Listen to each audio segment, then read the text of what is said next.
These exercises for hand structure at the piano are not general. They're not for everyone. These are specifically for a student, a beginning adult student whose instinctive hand position was flat fingers, straight fingers, and very finger-oriented playing.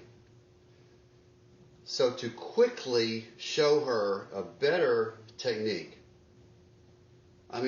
her instinctive default method without being trained was something like this. Straight fingers held tight from the third joint and moving from the third joint only. This is so not what we want that I wanted to break through and show her a better technique. So I gave her 2 tennis balls. You're holding the tennis balls. Let me get those tennis balls.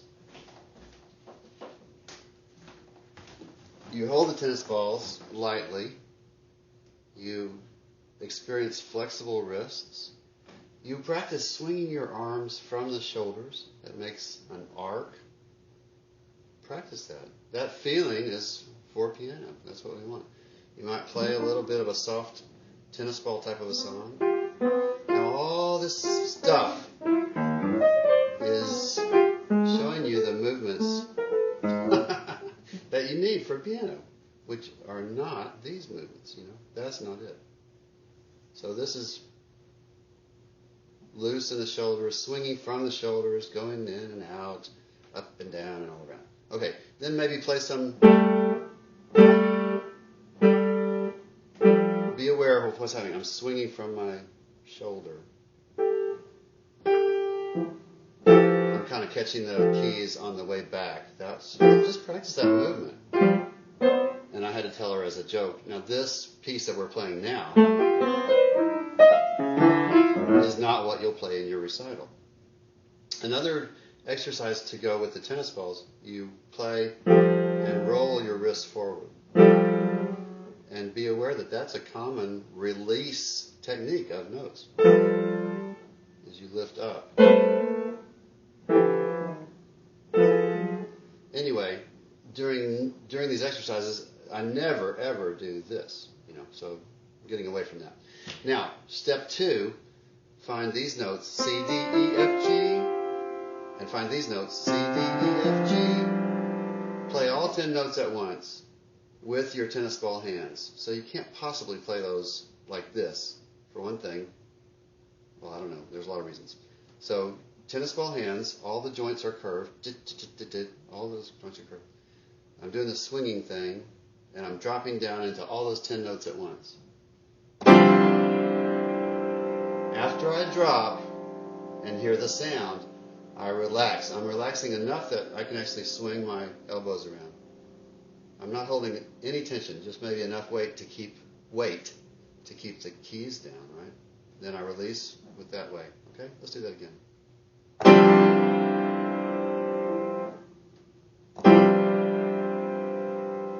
Now, I guess I can check after I've made my sound. I can check, are all those joints staying curved? Am I playing with the side of my thumb right about there?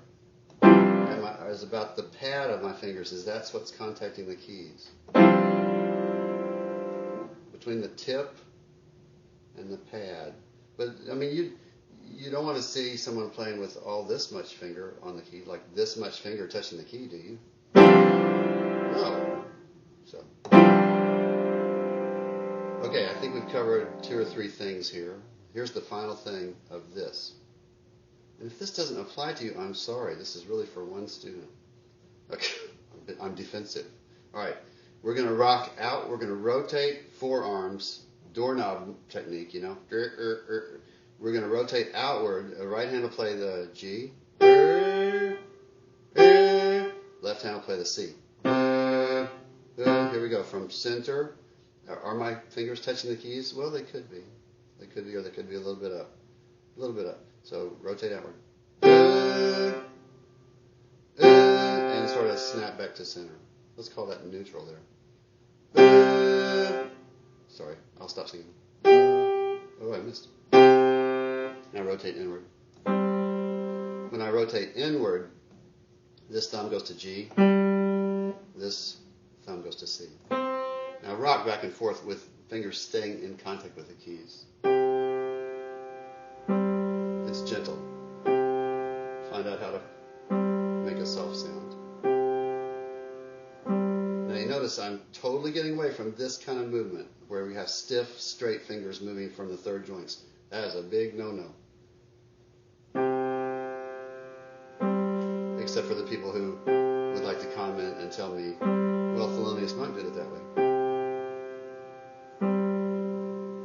Anyway, so for this specific student, I hope that this will lead us into being able to play her chosen recital piece, something like this.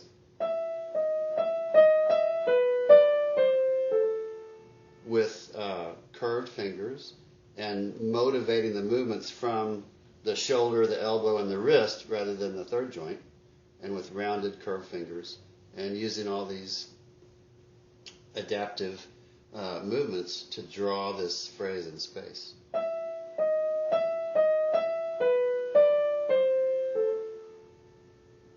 We'll get there.